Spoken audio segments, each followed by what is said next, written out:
How to fix Roblox login error after update. Now, to fix your login error on Roblox depends on what kind of login error you're facing, whether you're using the Roblox app or whether you're using from your browser.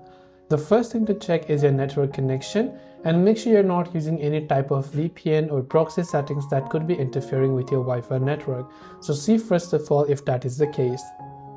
Second, if you're logging from your browser, try to refresh your browser.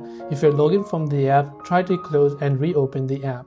You want to check if your credentials are correct, so ensure that your username, email or phone number and the password that you're using is correct. If you forgot your password or username, you can click on forgot password or username to try to reset the addresses that was associated with your account.